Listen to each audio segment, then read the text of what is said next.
In 1986, one man held an entire Nigerian state hostage. A thief so bold that even the police feared his name. This is the chilling story of Lawrence Anini. In the mid-1980s, the city of Benin in present-day Edo State lived under the shadow of one man. A man whose name alone made people lock their doors, close their shops, and rush on before sunset. His name was Lawrence Anini, but on the streets, they called him the Law. Because in those days, he decided who lived, who died, and who went home with their belongings. This is the true story of one of Nigeria's deadliest criminals. Lawrence Anini was born around 1960 in Benin City. He grew up in a poor neighborhood surrounded by street gangs, pickpockets, and hustlers.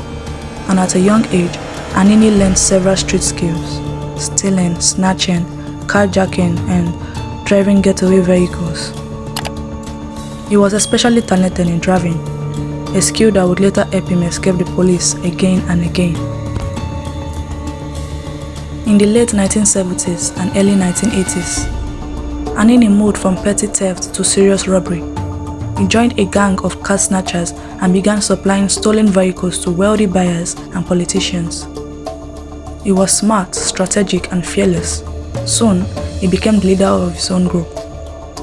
But everything changed when he met a young man named Monday Osumbo, a cold-blooded killer who became Anini's right-hand man. Together, they formed one of the most dangerous alliances in Nigeria's criminal history. In 1986, Anini's gang declared war on the police. It started with a misunderstanding over money between some policemen and members of the gang. Anini saw this as a betrayal, and he vowed to make the entire police force pay. From that moment on, the robberies became more violent and more frequent. And between August and October 1986, Benin City turned into a war zone. They robbed several banks across Bendel State, now Edo and Delta. They often operated in broad daylight, shooting randomly to terrorize crowds. Anini personally shot and killed several officers. He would drive by police checkpoints at night, open fire, and speed away. At times, Anini's gang would block an entire highway.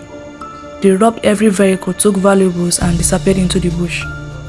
Anini even sent letters to media houses, mocking the police and bragging about his crimes. The country was stunned. It felt like the police and the government had lost control. Many people at that time believed Anini had charms that made him invisible or bulletproof. Some said he could disappear, others claimed bullets bounced off his skin. The fear around him was so intense that ordinary criminals began claiming his name to scare victims. Eventually, Anini became a national issue. Newspapers called him Nigeria's most wanted man. The question on everyone's lips was, where is Anini? The police launched one of the biggest manhunts in Nigerian history. But despite roadblocks, raids, checkpoints, and hundreds of officers searching, Anini kept escaping. Anini's reign finally came to an end because of a simple mistake. On the 3rd of December 1986, police received information that Anini was hiding in a house in the GRA area of Benin City.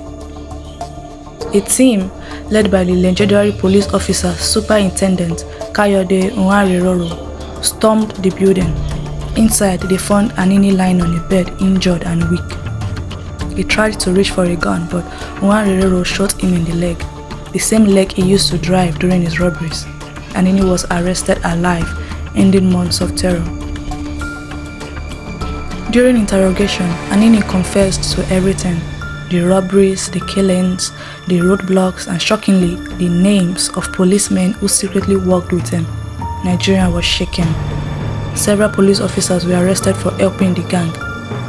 Anini was taken to court in early 1987, and on the 29th of March 1987, Lawrence Anini was executed by firing squad at the famous Bar Beach in Lagos. Crowds gathered to watch. Reporters described the scene as tense and emotional. And just like that, the era of the law came to an end.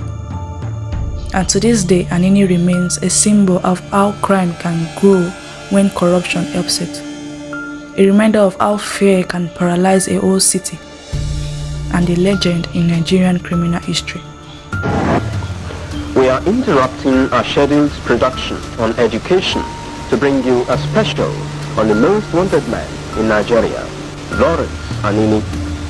Anini, a local thief who had thrived and operated around Bengal State, for some reason, particularly fueled by rumor mongers, created a myth around him. Today, almost 4 months after he became notorious, he has been reduced to an ordinary rat. Here now is our story. Give the next battle.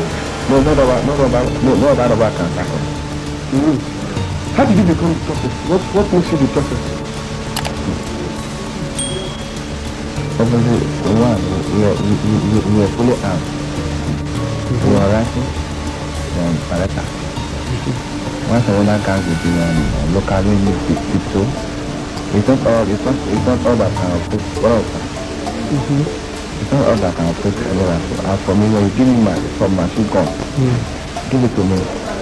And I need to see the answer shoot. If you have heard about this story, let me know your thoughts in the comment section and tell me the next story you would like me to cover.